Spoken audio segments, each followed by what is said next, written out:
Hey, what is going on, guys? This is the SS Ultimate Goku back with another video to do my review of the Avatar Aang movie.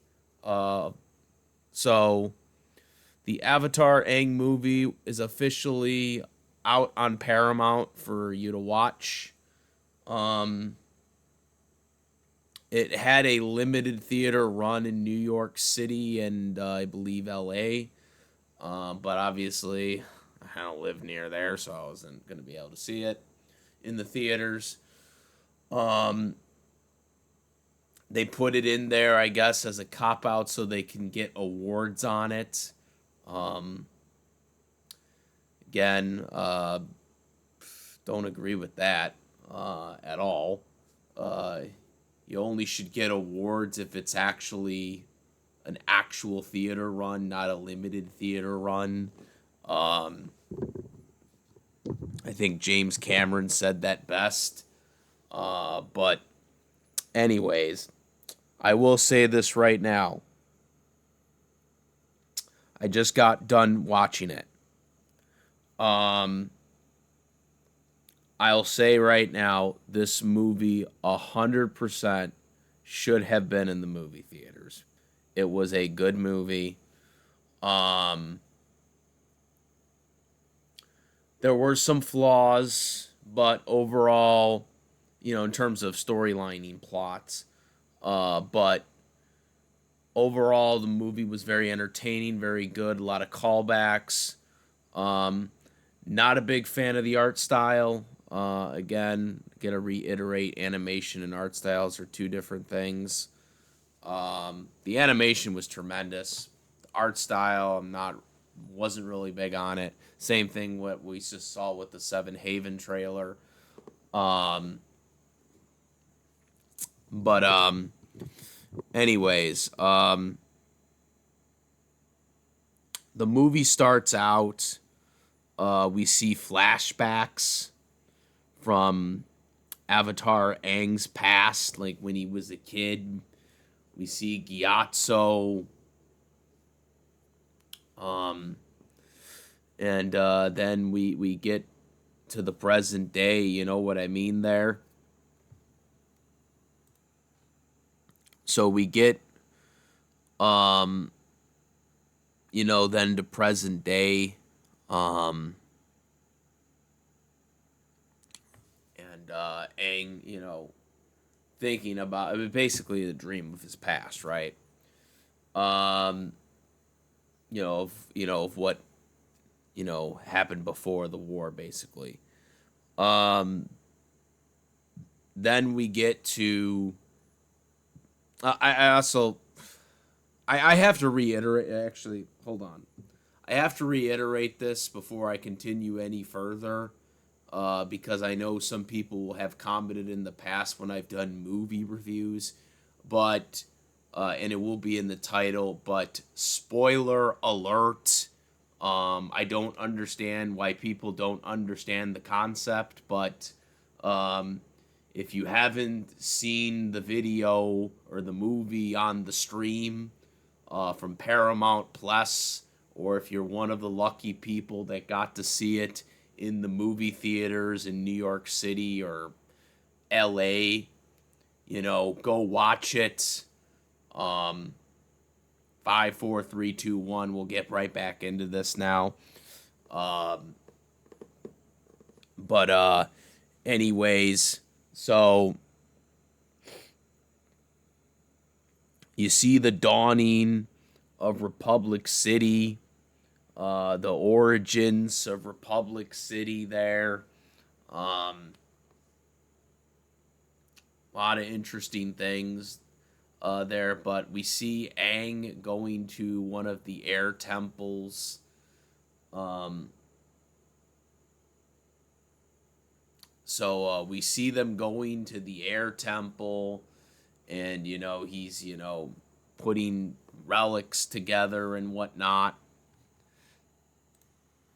So we have then this group called the deniers. Okay, the deniers are basically this. They're basically like an early development of the equalists there.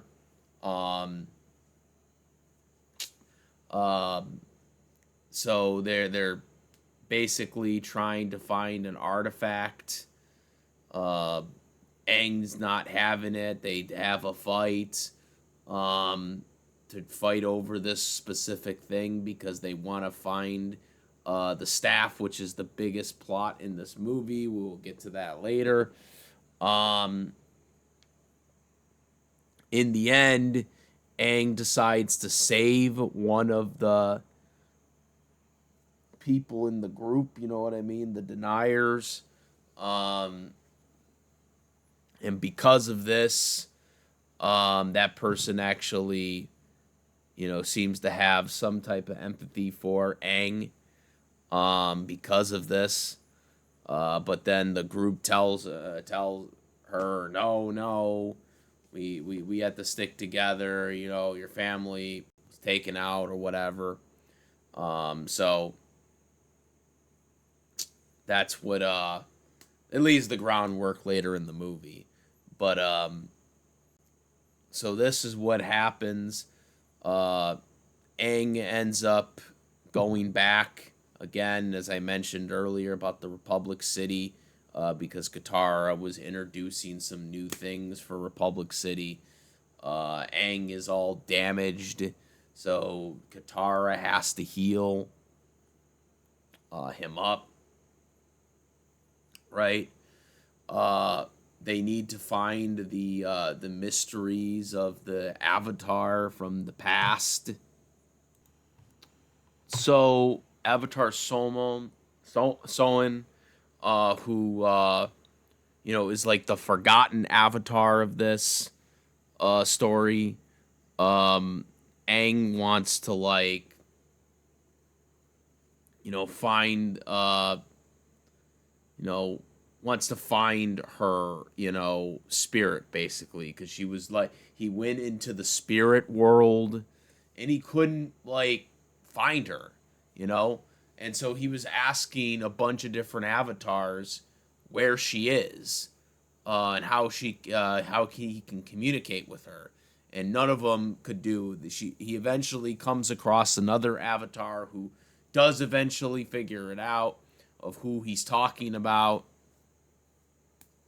So he tries to go to a mountain to try and you know I guess be in more of a spiritual thing because that's where the staff is. And he ends up freeing another airbender from the mountain. He was stuck in an iceberg for 5,000 years. None other than the name of Tagah, who is now the second airbender in the world. But he was stuck in a frozen iceberg for 5,000 years, holding Aang from his 100 years. Um, he ends up getting him out of there. Team Avatar ends up coming because he sent letters to all of them to come. I did by the way, when they did the letters for them to come, that they showed the Toph Beifong's metal bending academy, which is a good callback to the comic books. I think there were some characters that were even in there that were making brief cameos in it during the fight scene. So that was cool. Um, you know, yeah. So there were some cool things going on there. Again, they showed some flashbacks of how. Again, this was at the beginning, but they showed flashbacks of the beginning of the, of how they defeated Fire Lord Ozai and all this stuff, which again, I know this is the glaring thing here, is where's Zuki in all this. Um, Suki is barely mentioned. I mean, she does have a couple cameos in the background, but it's only for a couple seconds, so if you blink, you miss it. I don't know why Kyoshi was relegated to a background character in this, especially since she was part of Team Avatar. Um, I guess they're like, you expect me to believe during all the stuff going on too that she didn't know what was going on. Like, it just doesn't make sense. Like, why wouldn't Aang want Kyoshi there? You know, she's part of Team Avatar. Just again, something that I just cannot ignore. But anyways, Aang has to explain everything that happened. Um, so he has to explain it to Tagah. Basically, what's happened. As a matter of fact, Tagah was like very, very defensive when he saw Toph. When he woke up after they escaped and whatnot. He fainted, and like basically when he woke up, like everyone was asking about him, and he was very timid by Toph because Toph was an earthbender, and I guess in Taga's time, earthbenders were not so good to airbenders, I guess. So he was like, no, everybody's friends here. He had explained about what the Fire Nation, Aang had explained about what happened to the Fire, or what the Fire Nation did to the airbenders, and basically Tagah talks about the staff, that we must retrieve the staff, because the staff has the power to basically give airbenders, or give non-benders, I guess, airbending abilities, right? Because I don't think they can give it to people that already have bending powers, right? Here's the thing, and this is where I start to have serious critiques about the whole movie. If this staff had the power all this time to revive the airbenders, why wasn't this something that they knew about sooner? Like, they're just figuring this out now? Like, are you telling me that none of the past lives knew about this? Like, I mean, they had the turtles, right? Who freaking, the lion turtles, right? That were giving them bending abilities. That was always what we heard as a source of how people got bending before, the Avatar was created. Okay, so why is it now that, like, now we find out that, oh yeah, staff can give non-benders like airbending?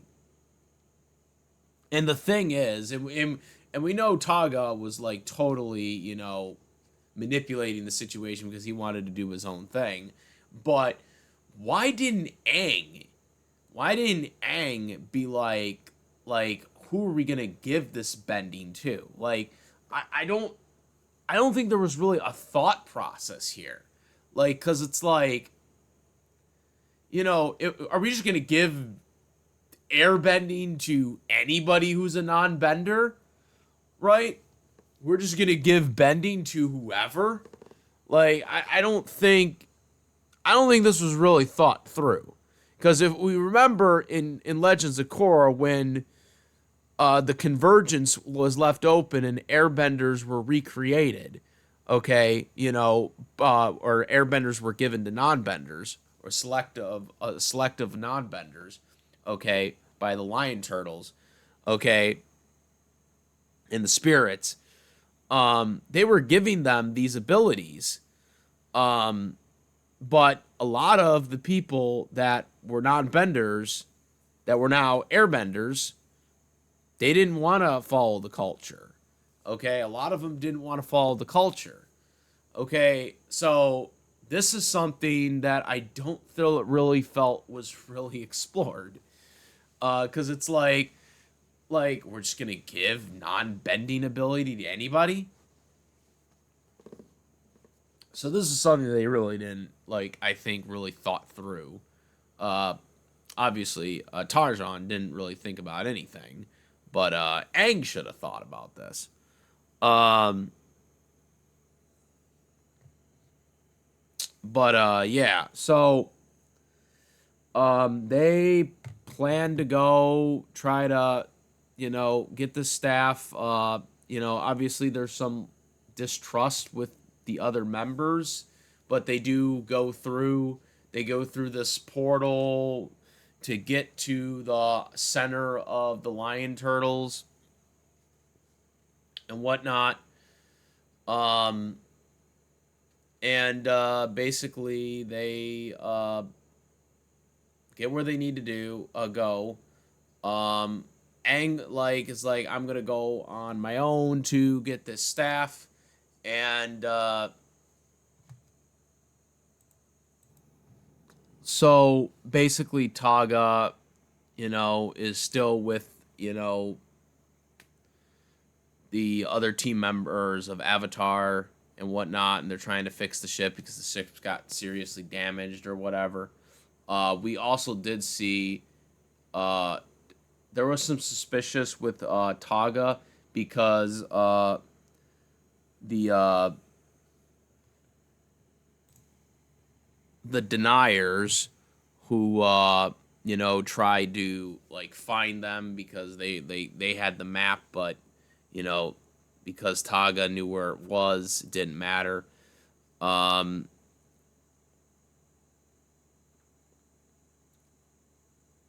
they were kind of left in there.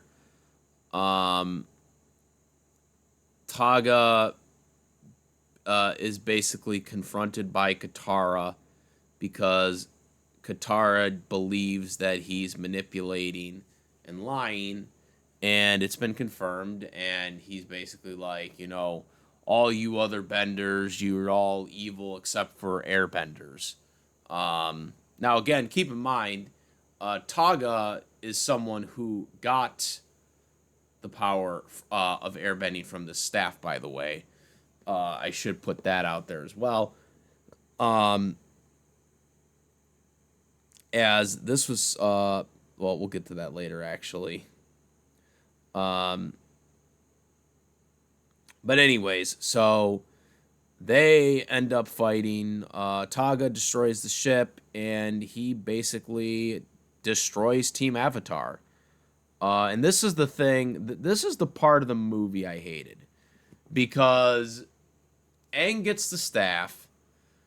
All right, and then once he gets the staff, Taga's there, and Tagah basically is like holding it with Aang, and then eventually gets it from Aang because Aang doesn't realize that he's betrayed Team Avatar, um, and killed them because yes, apparently he actually did kill them. Um, and we'll get to that in a second. Okay, so Aang then fights him and eventually does not come out on top. So he's knocked out. He is not dead, even though he was in the Avatar state when he took a direct hit. However, the next thing we know is after this happens, Tagah basically forces Appa to fly with him. Um, and Appa just, complies, which is just insane because, like, Appa would never do that. Like, that doesn't make any goddamn sense. Like, Appa's just like, yeah, okay, you just killed my master, or at least in his eyes, he thought he killed him. But I'm just gonna fly with you. Like, yeah, okay. Didn't like that. And then just Katara heals everybody because she just happens to fall into some type of ocean water or spiritual water, which is very strong water, healing attribute waters, and that allowed to heal her. And because of that, she was able to then heal everybody else. It was basically kind of the similar water that, she used on Aang after Azula, shot him with lightning. That saved him. I think this is plot convenience, as we like to call it, plot convenience. That like literally the spirit water was just happens to be there at the exact moment where Katara needs it, and then is able to heal everybody out. Yeah, this chain of events, I was not a fan of. Because it's just like, oh, okay, it's just plot convenience right here. Um, then we get Avatar Sonam's spirit talking to Aang and basically talking about Taga's origins and what, why she gave him airbending with the staff, and how corrupt he ended up becoming because of this, and this is why she sealed him away. Um, and because of that, she lost a lot of her power, and this ultimately led to her death. Um, Aang, he gives her the info of what he has to do to defeat um, him. They have to figure out a way to get out of the Lion Turtles Island because they don't have a ship, and obviously Tyson basically stole Appa, so they end up using the water spirit. That's a good callback from the original season. And that's how they're able to get back to Republic City, which is also where Tarzan is. And so then this becomes the showdown. Um, so in the meantime, the we now see the deniers. Um, they now have airbending because Tarzan basically gave it to him, to help with the chaos he wants to do, because he only wants airbenders, even though they were all non-benders. And technically, he was a non-bender too, but, I guess, he became an airbending master. But, I mean, like I said, there's a lot of problems with the way this is going with some of the order of the Lord here. But so obviously the fight breaks out. Aang, is fighting him. He ends up like getting this big buffed like spirit form or whatever. Um, oh, I also forgot to mention when they get out of the portal originally, they're in like this spirit domain where everything is just collapsing, and that's why Katara is old, Zuko's old, Toph's a baby, um, Aang's a kid, just some weird, I think it was completely unnecessary. I didn't really like that at all.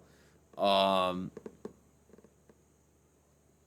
and it is what it is, I guess. You know, um, Eventually they get out of that, and then you know, they're in Republic City, and that's when the fight starts. So the fight breaks out. We see Katara fighting Kalik, the person that Aang saved earlier in the movie. She has some sympathizing things. Because she sees that Aang saved her. She had lost her family, so this is why she joined this group. But now she sees, that you know benders maybe not be as bad as she thinks they are. Um, So there's that whole callback. She eventually does, do the right thing and does help at the end, but there's that conflict. Again, Tarzan, he basically goes on the offensive with he gets this buffs with the spirits and stuff like that, and it starts to overwhelm. But eventually, Aang is able to fight back. He redirected, very similar to redirecting lightning, and that really turned the tide. It was a really good fight. Aang eventually takes the staff, and it starts to really corrupt him. But in the end, he overpowers him, and at the end of it, he basically just destroys the staff. And so all the people that got air bending powers loses them. As Tagah is defeated, he disintegrates with the spirits, I guess. And that is the end of the fight. At this, they have to now rebuild Republic City because a lot of the buildings got taken out. Again, there was a cameo of the Kyoshi Warriors, trying to help out, I guess. There was also Cabbage Man made a cameo. There was, at the beginning of the movie, there was a cameo of the guy that, throws up or whatever when he sees the Avatar with his kid now, I guess. There was that. So there was a lot of different cameos. Again, I hope we see more of Kyoshi because this was such bullshit that Kyoshi was not involved in any serious thing in this movie.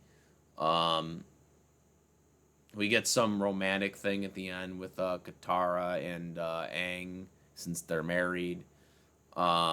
Which is kind of interesting because according to Mike and Brian, they revealed that one of the possibilities in this movie was that was going to reveal that Katara was pregnant. Like in the movie, they actually had concept art of Katara being pregnant in this movie. However, they scrapped this because they wanted Katara to actually be a centerpiece in the story rather than her being pregnant in the movie because she would basically be sidelined and relegated to a background character.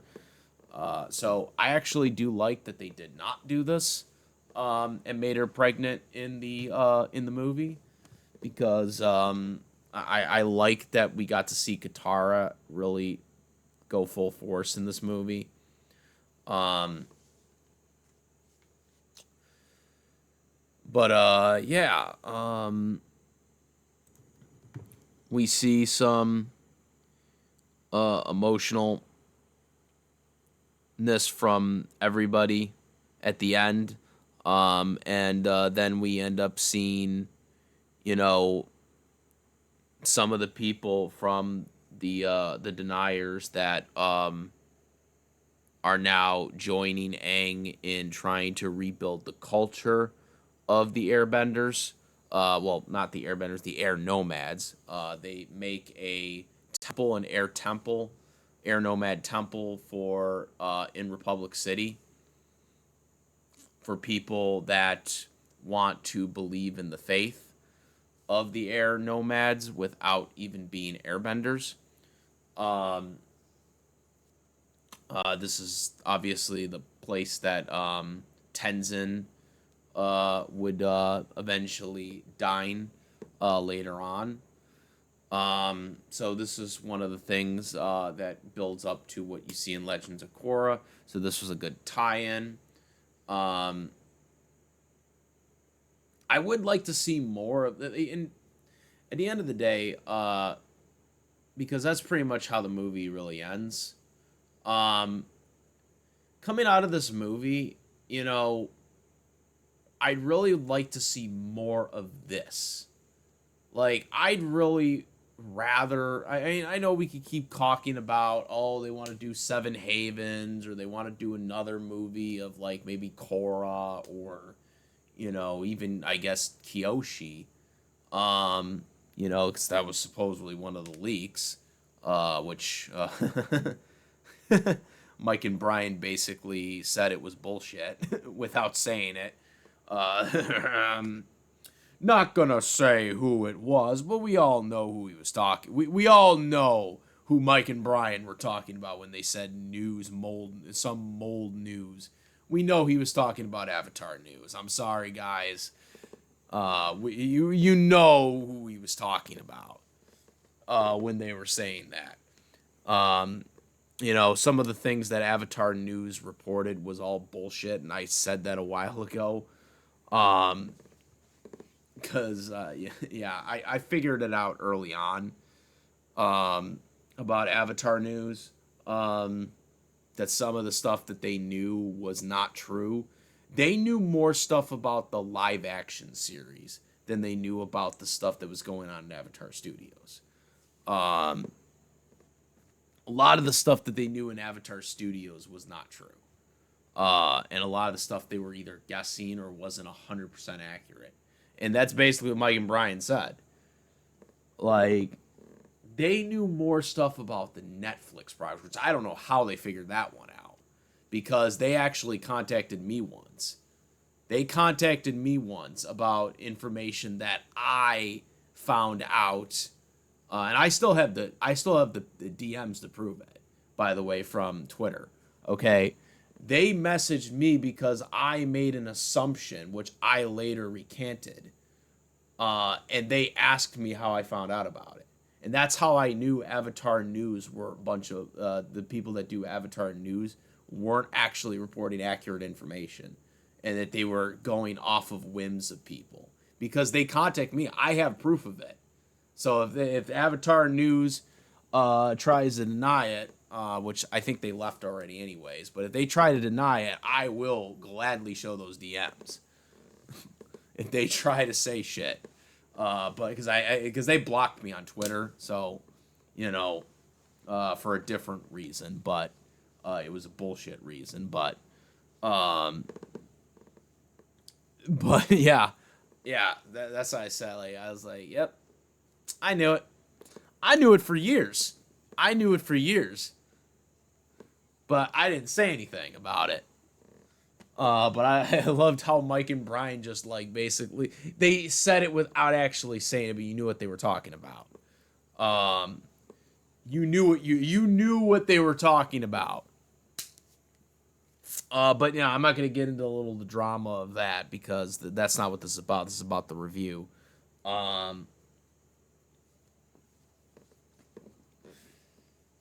Uh, but anyways, what's it called? Yeah, so then the episode, or I'm sorry, not episode, movie, comes to an end. Um, and we see some, like I said, they show some stuff of them rebuilding and Kyoshi cameos, and then we see some credits, picture stills, and stuff like that, and whatnot. Again, very good movie. Again, there was some problems I had with this movie, as I said. Some of the plot issues of stuff that happens later on in the series, and again, it's just like I'm just like coming to like if there was a staff, like, why didn't we know about this sooner? Why wasn't this something that was focused early on? But I guess you just come up with stuff. My whole thing is with this, I would so much rather, this being on the real, guys, I would so much rather they adapt a new series based on this. Rebuilding Republic City, all the conflicts that Aang goes through, then go through another new series that isn't looking that promising. Hopefully I'm wrong, but I wish they would just build on this, because this to me is something that you could build on or even the comic book adaptations. Like, there's just so much stuff about Avatar Aang that you could adapt. So much things you can adapt, especially when you're creating new content like this. Um, my rating for this movie, like I said, some disappointment stuff in this movie that did disappoint me. But at the end of the day, I loved the movie. I enjoyed the movie. I enjoyed the movie.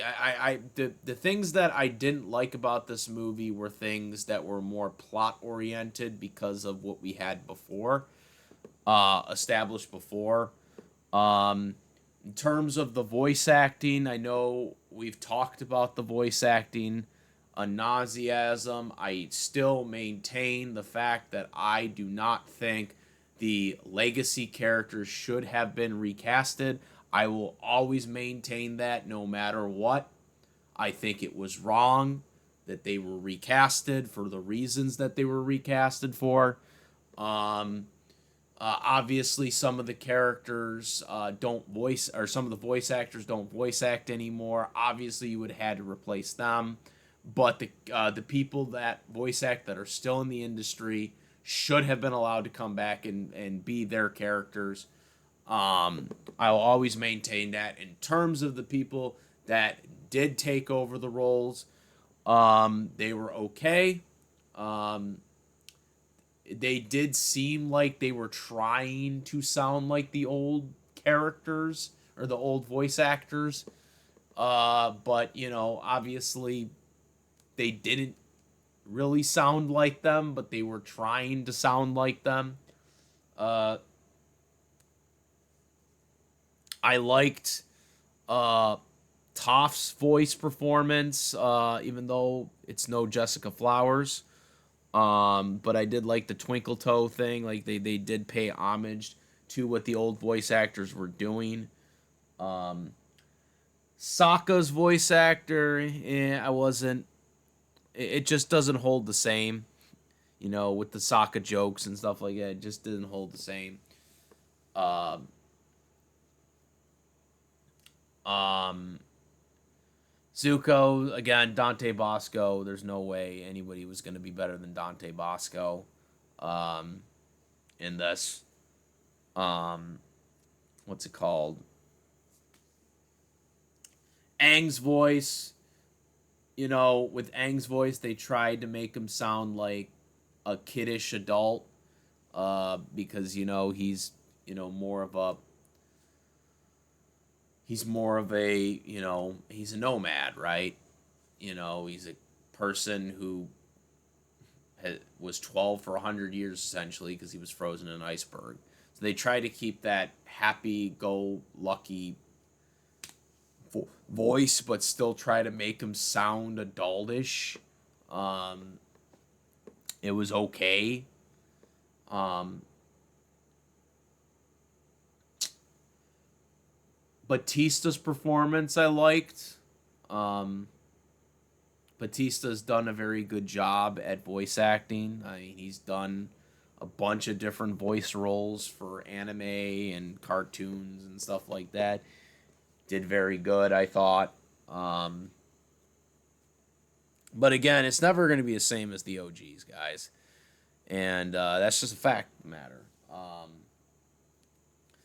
Never going to confuse it for the voices that we grew up with. It's just never going to happen. Um, Overall, I'd give this a 7.5 out of 10. I knocked it down a point because of the plots, um, and some of the pre-establishing stuff that kind of didn't make sense. Um, the plot convenience um, of the other characters. Oh, and also just the fact that Taga's being able to somehow be stronger than Team Avatar characters who've been training for wars and stuff like that. You know, where Tagah has been trapped for 5,000 years and he's able to overpower a bunch of Team Avatar characters who trained for war when they were kids, essentially battling people when they were kids. And now they should be like full on masters, but they can't take out one guy that's been trapped for 5,000 years. That doesn't make sense. But yeah, 7.5 out of 10. I really hope we get more of Avatar Aang's story, because I would like to see it more over any new Avatar or anything else like that. You know what I mean there? Maybe do some of the comic book adaptations. I don't know, something. Just do some type of series like that. And also, most importantly, get this in the theaters, not some limited theater release. This should be in the fucking theaters, period. It should be. I don't care when they can do it. You know, I don't care, like, if we get this, like, as a Fathom event in the future, but somebody's got to bring this into the theaters, because the cinematic animation would have been so much better to have watched in the theaters. It would have. All right, this was meant to be watched in the theaters as a theater enthusiast. You know what I mean? I like going to the theaters. I pay to go to the theaters. You know, even if, you know, you can just watch it on the streaming service or whatever, or on TV. I want to see something that was meant to be in the theaters. I want to see it on the big screen. You know what I mean? I went to just go see the Bleach, you know, couple of episodes, you know, for the dub or whatever that's coming out very soon. I went to go see that, okay? And that wasn't even really meant for the movies. That was just meant to be regular episodes. I want to see this in the movie theater. This was something that I most certainly would have gone to see in the movie theaters. So yeah, guys, very good movie. Hopefully in the future we can actually get some type of Fathom event of this in the movie theaters. Because I will go pay personally to see this movie in the theaters if they can bring it into the theaters in a regular theater release, since they only had it in LA and New York City for like a specific theater screening. No way I was gonna go out there for it. But I would like to see that in my local movie theater. Please let this come to my local movie theater. I will go see it if you bring it in the future. That is it, guys. Comment, rate. If you like this video or any of my other videos, make sure to subscribe. Let me know what you guys think. I'd like to know how you guys thought of the movie, or what do you think of the future. I'd like to know all of that. So yeah.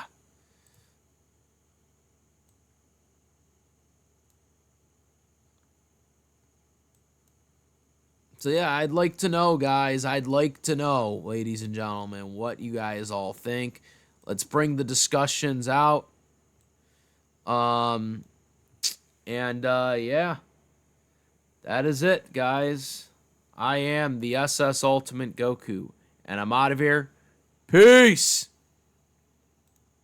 Also, make sure, besides my YouTube channel, to follow me on the Twitch, Instagram, and I do have a Discord link in the description where we discuss various topics, including this one here. And if you're not on Discord, I also do have a Google or YouTube community post where I do post things if I don't get to videos right away on them. Now I'm out. Peace!